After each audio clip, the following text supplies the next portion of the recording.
thought is like a magical paintbrush.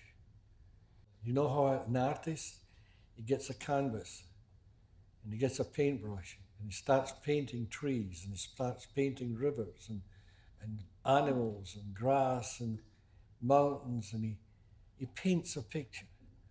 Well, when we're born, we're given three principles.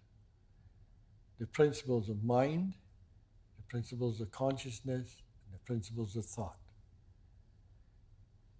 Mind and consciousness are like the paint. The brush is what you use, and the brush is thought. And you take your thoughts and you paint the world you live in. And if you paint a bad world, you live in a bad world. And somebody comes along and says, gee, that picture you've painted is pretty grim. And they'll say, well, that's the only one I know. This has been my life since the beginning. I've always painted this way. And they'll say, well, why don't you take that brush of yours, which is your thoughts, and go over that and paint a new picture? Some will say, never. I'm not going to destroy my picture. Do you like your picture? No, I don't like it. I like a better one. But I'm not going to destroy what I've already done. But the ones that have the courage and go past that fear say, okay, and they take the paint again and they paint over it and they paint a different world. They paint blue skies and something really beautiful. And that's it. And that's what these doctors here are doing to their patients. They're teaching them to paint a different picture with their thoughts. The whole thing's metaphors. A lot of these wise writings throughout the world, they're all written in metaphors, but if they're taken as gospel, then you'll get lost. The gospel is not what can be said by words. The gospel is what is beyond the word. Beyond the word lies the beauty that you're looking for. Purity of mind, purity of thought, and purity of consciousness. Now, as human beings, you can't be pure. It's impossible.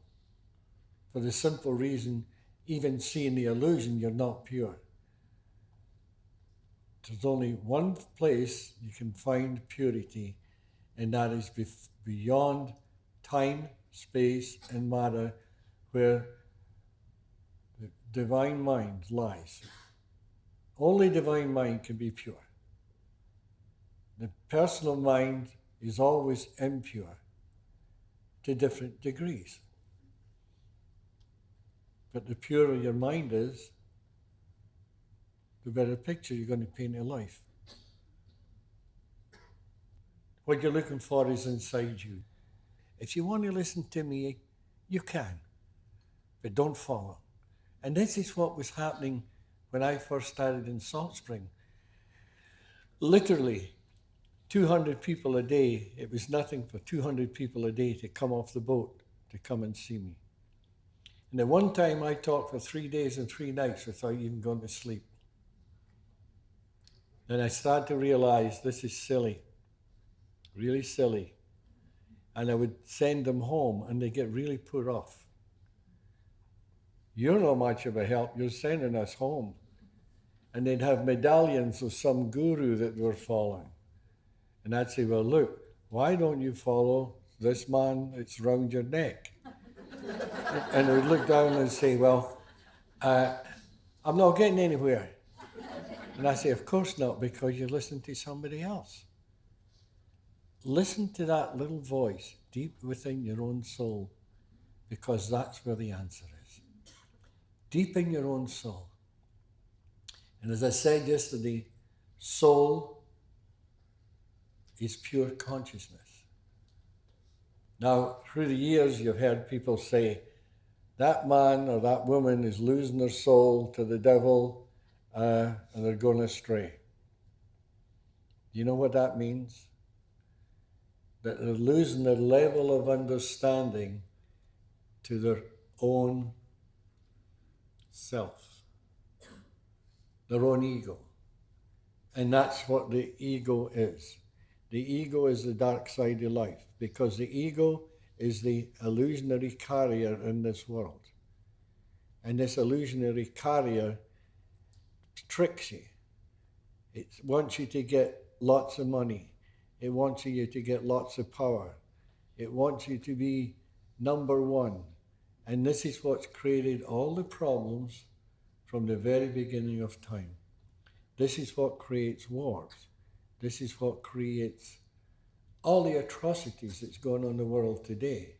Now, this ego is starting, the way I see it, this ego is starting to take over the world. It's going into everybody. It's going into the mainstream. And this is why all the wars are happening, all the atrocities.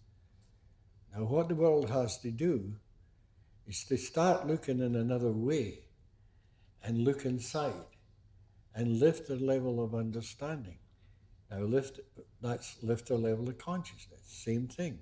You lift your level of consciousness, you lift your level of understanding, and when this understanding comes, it will not come from outside.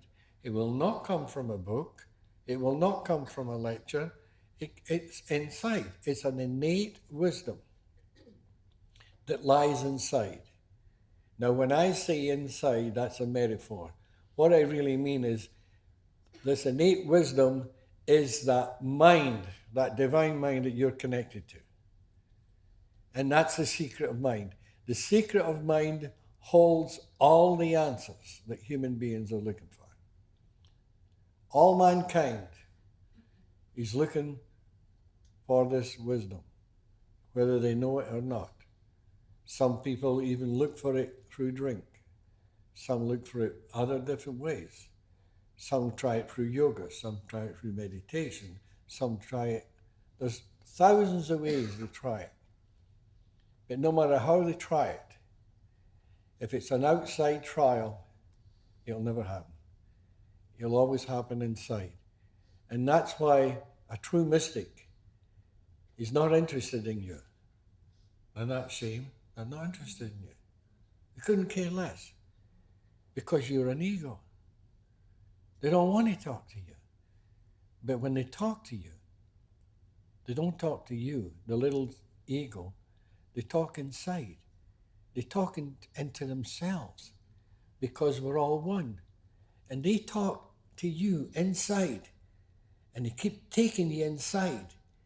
And maybe someday you will hear past their words and you go, whoa, just like what Chip was talking about. That whoa, you've got it. You feel this feeling. And it'll never come from the intellect. It'll come from a feeling. And if you are getting a good feeling right now, you're getting it. If you're getting a bad feeling, you're not. It's that simple. And people used to get up, curse and swear at me and tell me I didn't know what I was talking about. And even though the rest of the crowd would say, tell that man to shut up. And but that was the way it was. You know, I've had 3 people ask me, what happened to my old mother-in-law? Remember that? Now, when we first got married, I was one of the nicest human beings in the world. But after her husband passed away, it started to dissipate. She started to stay with us. And we thought maybe it was because she was staying with us. But I knew better. Even before the experience, I knew better. I knew what it was, but I knew if I said this is what it was, there would be a big argument. So I just kept quiet. I had this experience, and thousands of people are coming in to see us. All these gurus and mystics, all these different kinds of doctors and therapists, etc., all searchers all coming looking. And a lot of them are changing. And the doctors are changing their practice. Then they'd phone you up and say, Sid, do you know what happened in my office today? it was a miracle. Then through time they would say, you know, when this first started happening to me, I was really amazed at the miraculous changes in the clients. But now it's just an everyday occurrence and it gets boring. Now she saw this. She saw all the gurus, she heard all the stories, she was sitting with all those psychologists and psychiatrists. She was hearing all those marvelous stories. She saw Chip and Jan change. She saw Ken and Elsie change. She saw all these different people change. And 3 years have gone by. And she's still determined that she's going to do something about it. So by this time, Barb and I knew the score, so we would just sort of smile. You know, we just knew this was Grandma. That was it. And Grandma, this is what she would do. She was a great reader, and she knew I had read almost zero in my life. She knew that. So she'd go down to the library, and she'd get books on Plato and Socrates. And she'd read little excerpts from Socrates and Plato. Then she would come up to me, and quite sneakily, she wouldn't say what it was. She'd just say, Sid, what do you think? And she would quote Socrates or Plato. What do you think about this? And I would say, well, Mom, Socrates, what he's saying, he's absolutely dead on. But here's Plato, I don't think this is right. And she says, oh my God. He's got the audacity to even talk about that. Do you know what I'm talking about? And I say, no. And she would tell me. So that was it. Now, we knew this one lady, and I'll call her Catherine. I would never give her a right name. But she was an awareness group leader. And this lady, she had been taken to the mental hospital quite a few times. And sometimes she was taken from her group and put into the mental hospital in an ambulance. And the group would get a get well card and say, Dear Catherine, I hope you get well soon. We miss your wisdom.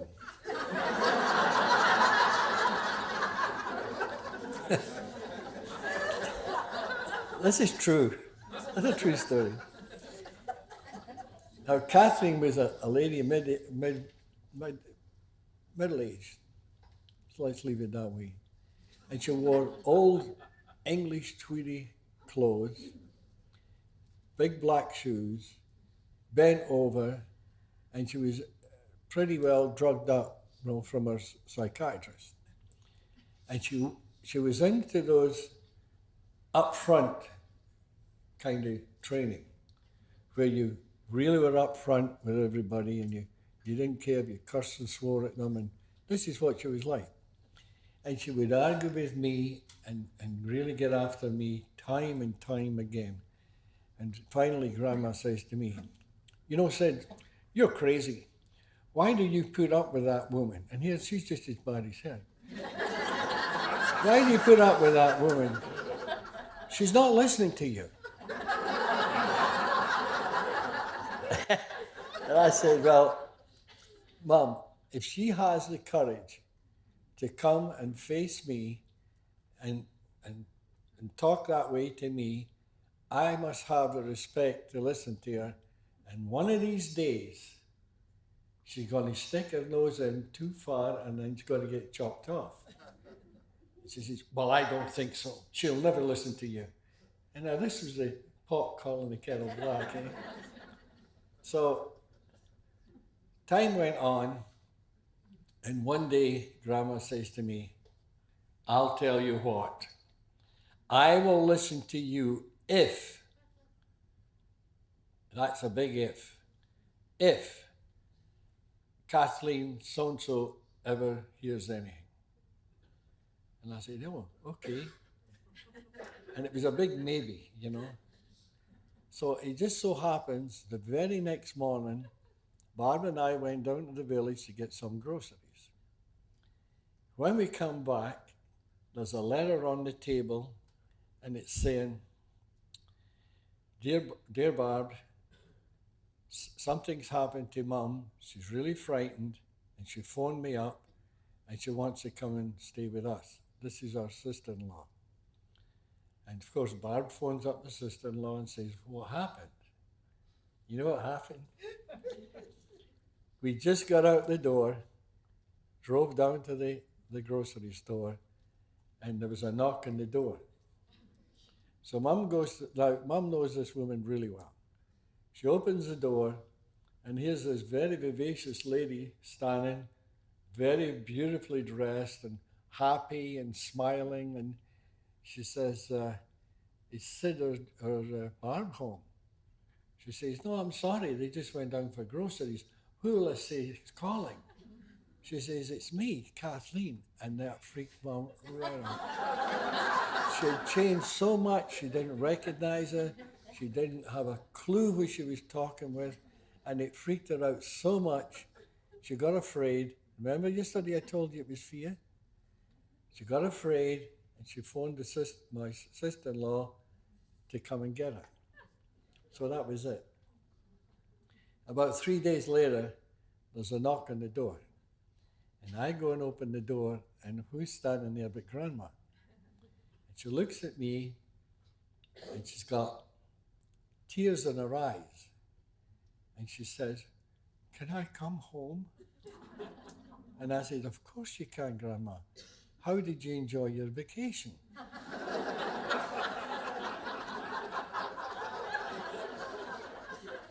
She threw her arms around me and held me for the longest time, started to cry, and said, from now on, whatever you say, I will listen.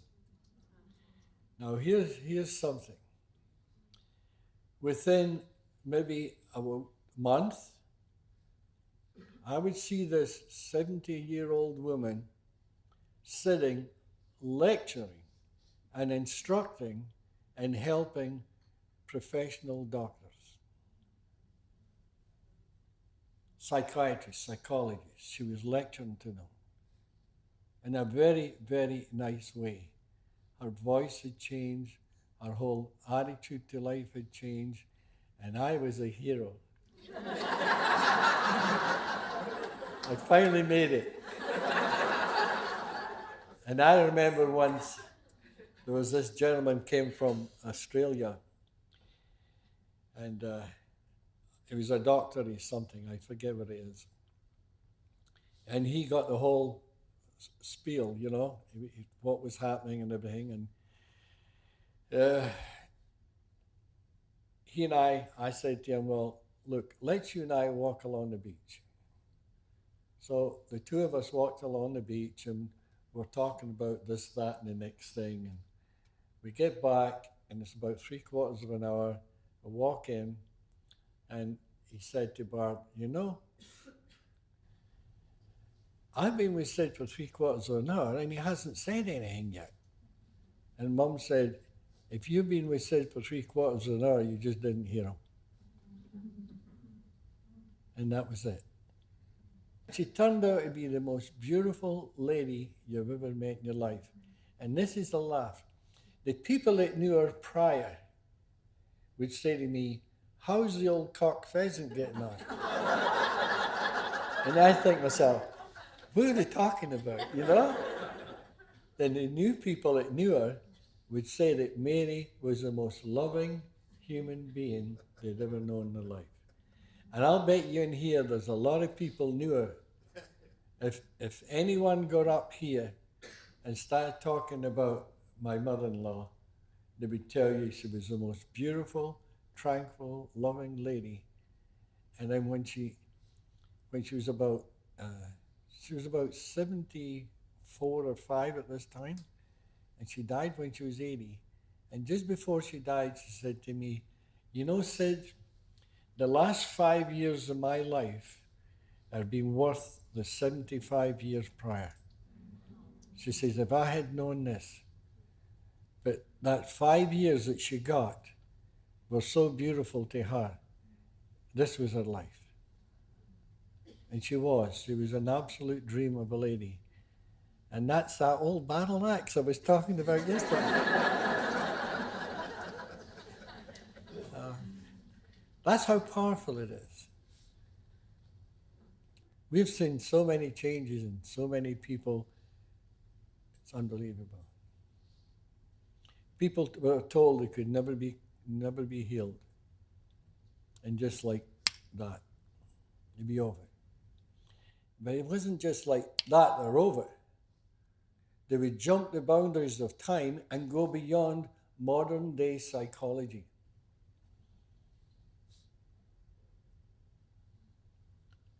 People in treatment, they just didn't get treated and become okay.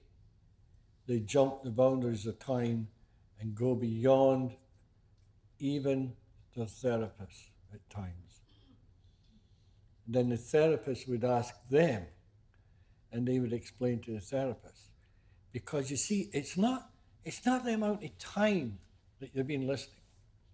A lot of people will say, well, I've known Sid for 30 years, and you've only known him for a week, so I know a lot more than you. That's not true. And if that therapist ever said that to you, you know that that therapist does not understand the three principles, because there's no time. Time's an illusion. And if you jump that boundary of time, and you can find out in seconds what it takes somebody else 30 years. I know when I was born, I must have been a dandy in the last life. I was miserable. I honestly, I did. I led a miserable life until I was 42 years old. Nothing out there was, the whole world was against me. The way I was born, adopted into a family that I thought didn't have any love, and we go on and on. I'll tell you something. If I had gone to a psychiatrist or psychologist prior to this, they would have said, wow, do you ever need help because of your past? And I blamed my past, just like most everybody in the world blamed their past. Just like how the psychologists are told to take them into the past to find out where it all happened. But when I found out what I found, I realized the past had absolutely nothing to do with it. It was the way I saw it. Now, if you take my level of understanding now and take me back into the past and make me a little boy again, and I'm coming through life with the level of consciousness I've got now, I would have seen a totally different world. I would have thought different, saw different, acted different. I would have had tons and tons of hope, because this is something I never had, was hope. And this is what the beauty of the three principles are. And that's the beauty of these your therapists that are here now. You give your clients hope. You don't say, oh, there's no hope for you. You'll say, let's get down to the P's and Q's and find out what's going on. You see the health in them, and you see that the only thing that's making them sick is their own thought system. So if you can take their thought system, and all you have to do is change a thought, and the sickness is gone. The thought creates the sickness, the thought cures it. All you have to do is change it. And you read any of those wise books, and they'll tell you forgiveness is one of the greatest things on earth, because you're not just releasing the person. Mainly, you're releasing yourself. Because if you go around with bad feelings and you don't want to forgive anybody, you are suffering. And so, it's hard to give it up, because I think you're a stinker. You did this to me 20 years ago, and you're still a stinker, and I don't want to give it up, because I've said a lot of horrible things about you, but more important, I've thought horrible things about you. And I feel guilty, and I don't want to give it up. But the moment you give it up, there's a release, and you're free, you look at the person and say, they weren't really a stinker, they were just lost. Then you're free again. If I could go back in time, I would tell so many people in this world that I liked them and I cared for them and I loved them, people I disliked all my life. Because I now see whoever it was, they were lost just like me. And that's very important. It's not just them it's lost, I was lost. And when I found my way back home again, I saw that they were suffering like I used to. And when you see somebody suffering, how can you go and hurt them? How can you go and have bad feelings when you see the person suffering? It just doesn't make sense. So you take the suffering away from the people that you like, the people that you know, the people that want help. And this is what you therapists and the people working in jails, the people working in the streets here, they're trying to take away the suffering from people. And you'll never get it from the intellect. Never, never. The intellect's a joke. The intellect is what the ego uses to go through this life. What you're seeking is beyond the intellect. It's beyond the word. It lies inside. And as I said before, like I've heard people say, inside means your heart. Inside means your chakra. Inside means in your head. Inside is a metaphor. Inside really means that you're connected to this greater power called divine mind. And that's inside. Because it's not in this outside world. It's inside. And inside really is outside, and outside is really inside. It's an opposite. You have to go the opposite way. That's why you have to turn around and look a different way. I mean, I've met lots and lots of therapists, and they'll say, Sid, I see all your friends doing all these beautiful things, and it's incredible. And I've seen you do it.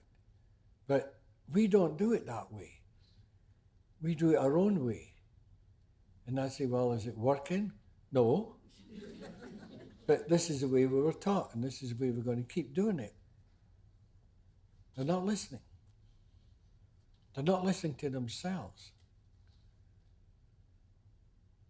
If they listen to themselves saying, this is not a success, then they would have to say, what is? And look around. But they're determined that they won't look. And again, you know what that is? Being a prisoner of the ego. And the strange thing is, the ego in reality is non-existent. It's a delusional thing created from your own head. And how do you get rid of anything created from your own head? Is change your thoughts. Okay, let's go to the mystical side of life. I mean, what am I talking about? I'm right there. But let's go another direction. In my books, I talk about mind, consciousness, and thought all being illusionary. Now, the reason they're illusionary is because the whole world is a divine illusion. That's simple enough. So therefore, everything in it is illusion. And I had some physicists come up to me and say, would you come up and explain why you're saying mind, I'm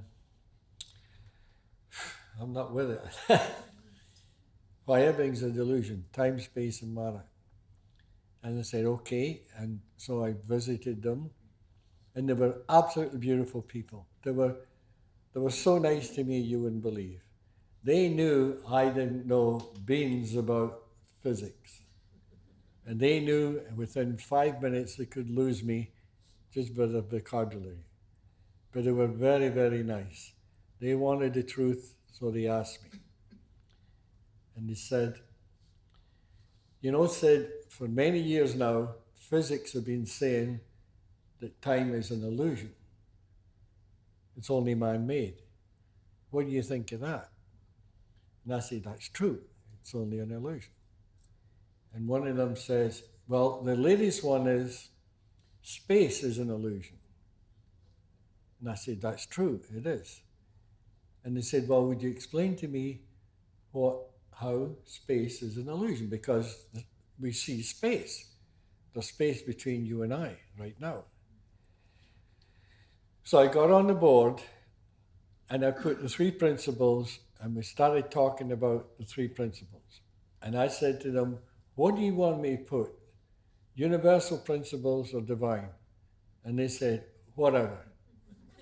And one man said, well, put divine. So I said, okay. So I put divine mind, divine conscious, and divine thought. I started talking about them, and these physicists, all of a sudden they started talking. They said, you're talking Eastern mysticism. And I said, oh, really? And they started talking about Eastern mysticism. And the other one would say, you know what you're talking about? And they would keep going into different subjects. And it was super interesting for Judy and I to listen to them. But they were connecting that these principles hold everything. And they were coming out with the most elaborate statements. So we got back to space being an illusion. And I have to admit, what I said at the beginning, if you want real space, is between here and here and a Scotsman. So, and I said, but truthfully, I got 2 Dixie cups, and I held them up, and I said, what is between these Dixie cups? The man said, space. And I said, no, there's no space. And they said, why? Now listen to this. This is why I told you about beyond space and matter, there's a formless energy. And this formless energy is turned into form. And that's what we call creation. Nothing in creation doesn't have a form. Literally, there's no such thing as nothingness in this form, in this world. So we got the Dixie cups, and I said, what is this Dixie cup made of? It's that formless energy turned into a form, the form of a Dixie cup. And so is this one. And in between the illusionary space, there's energy, there's dust particles, there's all different kinds of things in between. But they can't see them. But it doesn't matter. There's still a form. So here's a form, in between's a form, and the Dixie cup's a form. So there's no such thing as a space. It just looks like it. And they said, well, what about time? You know how the great mystics of the world have always talked about, put a lot of emphasis on the now. And this is where these doctors of this world today are having all their successes, because they take everybody back to the now. And there's no such thing as the past. It's an illusion. It's historic illusion. So the only thing that exists is the now. Yesterday doesn't exist. Tomorrow doesn't exist. Only now exists. Since I said that statement, that doesn't exist. Only the now. It's always just the now. Now, now, now, now, now, now, now. You're living in the now all the time, but your memory, your mind, your thoughts again, here we go, are holding on to this memory and dragging it through time, and you're dragging an illusion through time. Now the wise person comes and chops that off and says there's no such thing as the past, forget it, there's only the now. And if you can come to the now, you will find your mental health. You will find the absolute secret of all things, what you call divine mind. Now, just before Judy and I left, those physicists, all this stuff was on the board. And one physicist said, Sid, the great physicists of the world today, you know what they're looking for? Is something called God mind. He says, what do you think of that? Now listen to this. All I did was got a piece of rag and I put everything on that board off, and all I left was divine mind. I said, this is the mind you're looking for. It's not an understanding of a mind. It's finding the essence of mind. And when you find the essence of mind, you find the essence of life. When you find the essence of life, you're home. Because you will travel from this world to the world before. That is, you will travel from the form to the formless. Once you find the secret to the formless, you know the secret to the form. Here is where you see in the singular. If only thine eyes be single, you will see the truth. You know, folks, I know a lot of you are leaving, you've got your suitcases packed, and I really think we've had enough. And I would like to thank you all for coming here this weekend, and I wish you all Godspeed through life. Thank you.